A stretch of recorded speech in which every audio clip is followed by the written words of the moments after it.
It's a paradox of headlines. One week, economists tout low unemployment. The next, layoffs dominate the news cycle. The U.S. unemployment rate is 4.2%, according to the Bureau of Labor Statistics. From the outside, that's a relatively stable number, but it's only part of the story. For job seekers, landing a new gig right now can take several months. Amidst the economic uncertainty, many companies are quietly freezing hiring or are in the process of restructuring. We have these very tumultuous market right now.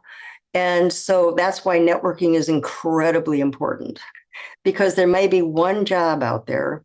Somebody's left, somebody's going to have a baby and they're leaving and they're not coming back.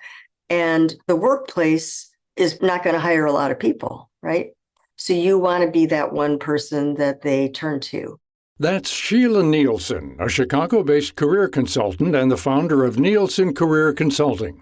She's also a trained social worker and prior to career coaching worked as an attorney for several years. Her message to job seekers: don't wait for the perfect position to pop up online or waste hours messaging hundreds of people via LinkedIn. A big way to stand out in a growing field of applicants is to strategically network within the field you're in or want to enter. Spend time researching the people in the roles you're interested in, and then look outwards at their circle of contacts.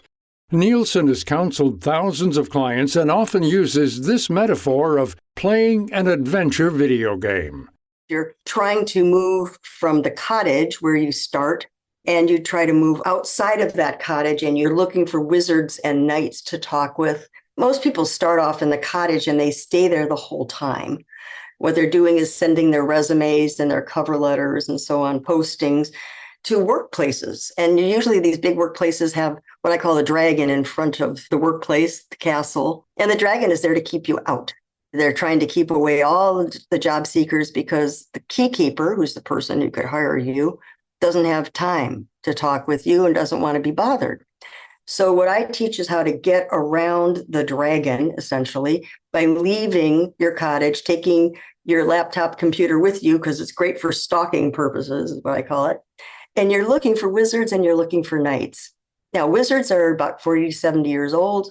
They're deeply connected to the market you're trying to get into. The knights are a little younger. And what that does is open doors and open possibilities for people who are trying to find their way to the next job. Now, very often people will say, well, you have to send your resume to the dragon. You'll have to just apply the normal way. But the reality is, once they've met you and they're talking about you behind the scenes, endorsing you to the workplace, your chances for getting that job probably go up to about 80%. This initial meeting could be a quick phone call, Zoom, or getting together in person for a coffee or meal.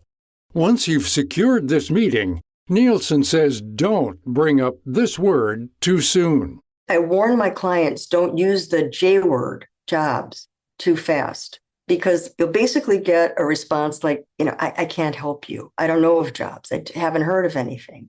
Instead, if you network in the way that I talk about, you're looking for opportunities, openings that haven't even been advertised yet. The focus of strategic networking is to build real connections with these people. Nielsen says how you approach this makes all the difference. What really good networking is about friendship. It's real friendship.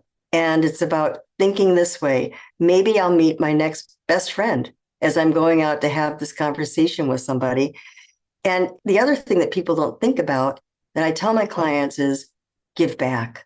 Give people gifts. Gifts of information, gifts of support. What I mean by support is you might be talking to somebody and they say, I just lost my dog. This terrible thing has just happened in my life. Listen, care about that other person. We don't have enough of that in our world. And when you do that, that is a gift to another person, and they'll never forget you and they will help you. What goes around comes around. It's very true. I've watched now careers for 35 years. At the end of the day, sitting at home and applying on LinkedIn or various job boards is easier. You don't have to put yourself out there, and it's a relatively quick process. On the other hand, building a network and connections is a ton of work and can feel uncomfortable or daunting. and that's okay. Nielsen shares this story of a young person she worked with during the 2008 recession when everyone was looking for a job. He was based in New York and had recently been laid off from his job as a first-year attorney. He wanted to work at a large law firm, and he named the firm that he would really love to work at. And I talked with him about how to take this approach, network, how to do it, and we practiced his approach. He was a real go-getter. We went and talked to about 80 people. It was quite a few people. And then an opening came at the firm for a first year.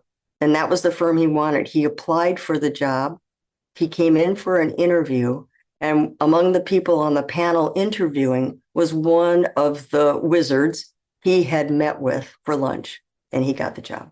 The job search is cumbersome, and for most people, putting yourself out there doesn't come naturally either. One vital part of networking and interviewing is practicing how you come across. Do you sound confident in your skills and experience? In the process of going on this quest, I teach my clients that you have to have an inner voice, a coach. It's almost like your own coach is always inside of you. But very often, I've seen a lot of people who have a very negative coach. So they'll say, oh, I don't think you're going to be able to do this. Oh, this is not going to happen for you. But what I work on a lot with my clients is helping them to have a positive coach. I believe I can do this. I've done something hard before, and now I'm going to do something difficult, but I can do this. I can get this done. And when you have a really good coach inside, when you have that voice in your head, that voice is tough and it's firm, but it's very supportive. In a competitive market, it's not just about being qualified, it's about being seen. And that starts with stepping outside the usual hiring channels and treating your job search less like a race and more like a strategic quest. To learn more about our guest, Sheila Nielsen, check out her business, Nielsen Career Consulting. That's Nielsen, careerconsulting.com. For more from Viewpoints, check us out on viewpointsradio.org. Also follow us on Instagram, X, and Facebook. This segment was written and produced by Amira Zaveri. Our studio manager is Jason Dickey. I'm Gary Price.